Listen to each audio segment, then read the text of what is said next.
Hello viewers, welcome to my channel history with Amit sir. আমি অমিত।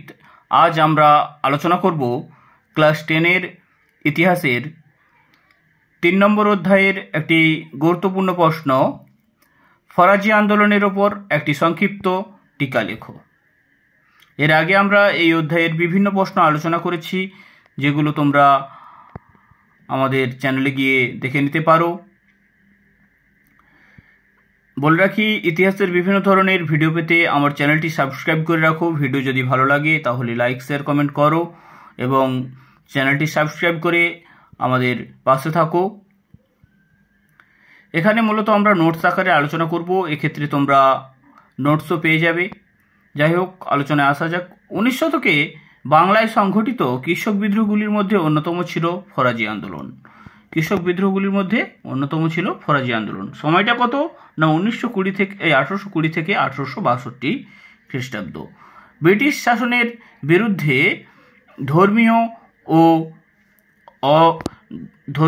ও অর্থনৈতিক অসন্তোষের ফলে এই আন্দোলন শুরু হয়েছিল, যা ক্রমশ রাজনৈতিক রূপ পরিগ্রহ করে। এবার পয়েন্ট দেখব। উদ্ভব। ফরাজি কথার অর্থ হল ইসলাম নির্দিষ্ট বাধ্যতামূলক কর্তব্য। ফরাজি কথার অর্থ কি না ইসলাম নির্দিষ্ট বাধ্যতামূলক কর্তব্য বা ইসলাম ধর্মের আদর্শে বিশ্বাস। ফরিদপুর জেলার হাজি শরীয়ত উল্লাহ 1781 থেকে 1737 খ্রিস্টাব্দ, এগুলোতে খ্রিস্টাব্দ লিখবে সবে।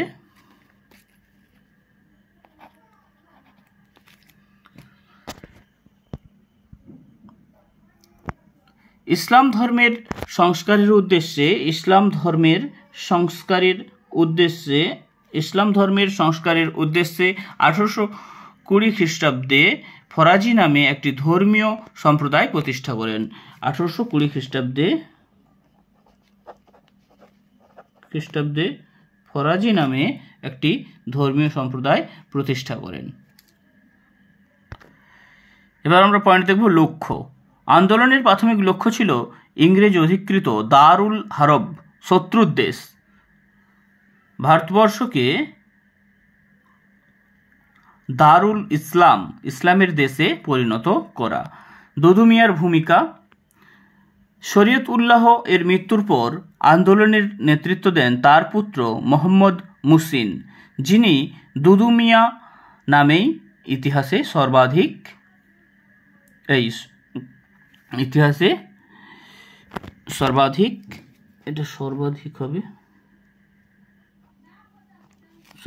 পরিচিত। তিনি ছিলেন সুসংগঠক ও রাজনৈতিক চেতনার অধিকারী।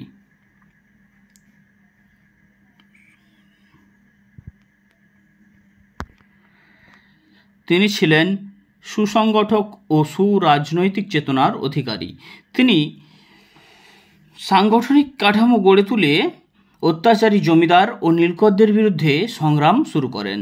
তিনি গ্রাম্য বিবাদে ইংরেজদের আদালতে না গিয়ে সালিসির ব্যবস্থা করেন। তিনি ঘোষণা করেন যে জমির মালিক আল্লাহ, তাই কৃষকরা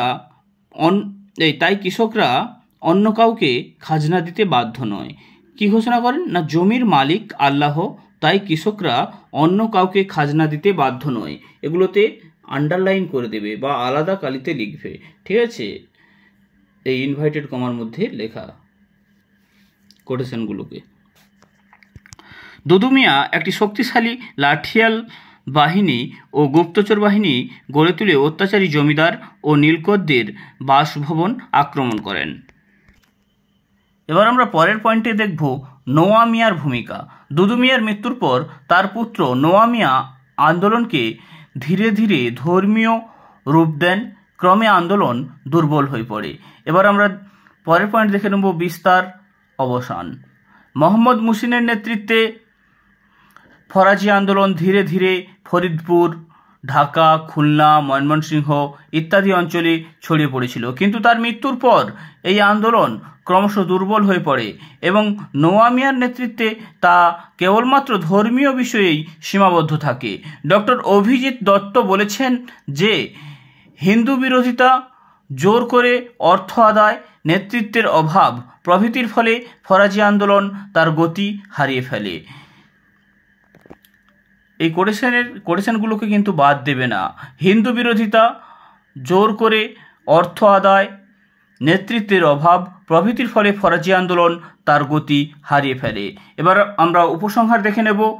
ফরাজি আন্দোলনে ধর্মীয় ভাব যুক্ত থাকলেও এটি মূলত ছিল বাংলার এক কৃষক বিদ্রোহ।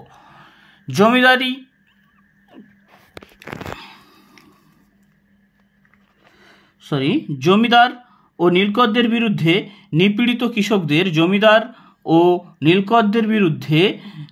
কৃষকদের ঐক্যবদ্ধ করে ফরাজিরা তাদের মধ্যে এক সংগ্রামী চেতনার জাগরণ ঘটায়। জমিদার ও নীলকরদের বিরুদ্ধে নিপীড়িত কৃষকদের ঐক্যবদ্ধ করে ফরাজিরা তাদের মধ্যে এক সংগ্রামী চেতনার জাগরণ ঘটায়। Thank you. আজ এ পর্যন্ত। তোমরা সবাই ভালো করে পড়াশোনা চালিয়ে যাও, সুস্থ থাকো, ভালো থাকো। Thank you.